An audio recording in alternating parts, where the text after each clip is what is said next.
మనకు 99% తప్పులు మనం తెలియక చేయమమ్మా, తెలిసే చేస్తాం. కానీ అవసరాలను బట్టి ఇప్పుడు ఇన్సూరెన్స్ అవసరం అని మనకు తెలుసు, కానీ ఎంతమంది చేస్తున్నారు? చేయరు, ఎందుకంటే అది డిలేలో ఉంది కదా. కానీ ఒకటి గుర్తుపెట్టుకోండి, నేను సిన్సియర్గా ఉంటానని మాట ఇవ్వగలను, ప్రేమగా ఉంటానని మాట ఇవ్వగలను, కానీ రేపు బతుకుంటానని మాట ఇవ్వగలనా? కానీ ఫైనాన్షియల్ సెక్యూరిటీ ఇవ్వగలనని మాట ఇవ్వగలను. ఇన్సూరెన్స్ ఒకవేళ ఉన్నా లేకున్నా అది నాకు నా కుటుంబానికి మంచిదని. అది నేను 2 రోజులు ఊరు వెళ్తే మా ఇంట్లో 2,000 ఇచ్చి వెళ్తా, 10 రోజులు ఊరు వెళ్తే 7,000 ఇచ్చి వెళ్తా, 4 రోజులు ఊరు వెళ్తే 20,000 ఇచ్చి వెళ్తా.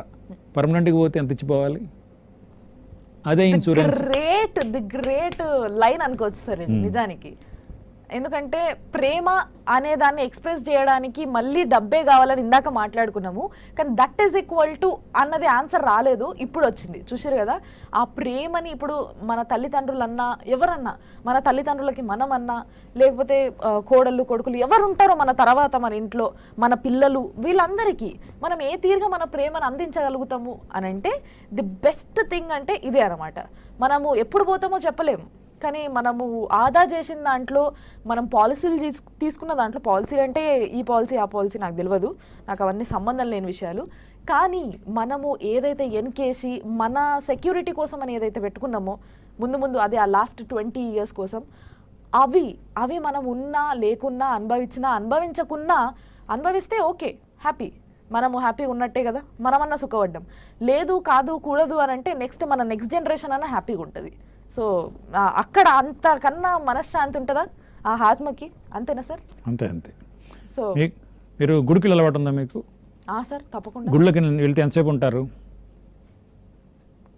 కష్టమైన పావు గంట, అరగంట జనరల్గా. గుళ్ళకి వెళ్ళే ముందు చెప్పులు ఎక్కడ పెడతారు? బయట స్టాండ్లో ఎంత ఇస్తారు? 5 రూపాయలు. రేట్లు పెరిగినాయి, వాళ్ళు కూడా పెంచారు కదా. అవును సార్. అంటే గుడ్ స్టాండ్లో పెట్టకుండా బయట పెడితే మీ చెప్పులు పోవచ్చు, పోకపోవచ్చు, అయినా రిస్క్ ఎందుకని మీ సెకండ్ హ్యాండ్ చెప్పుల్ని పావు గంట కోసం 5 రూపాయలు పెట్టి ఇన్సూరెన్స్ చేయించి గుళ్ళోకి వెళ్తున్నారు కదా.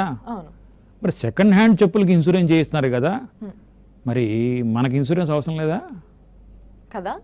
చెప్పుల కంటే హీనమైందా జీవితం?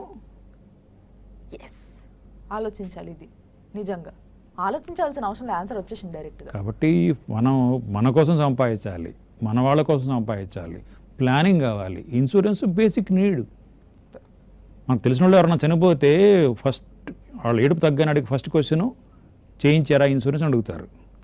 చేయించిపోతే ప్రేమతో ఏడుస్తారు, చేయించుకోకపోతే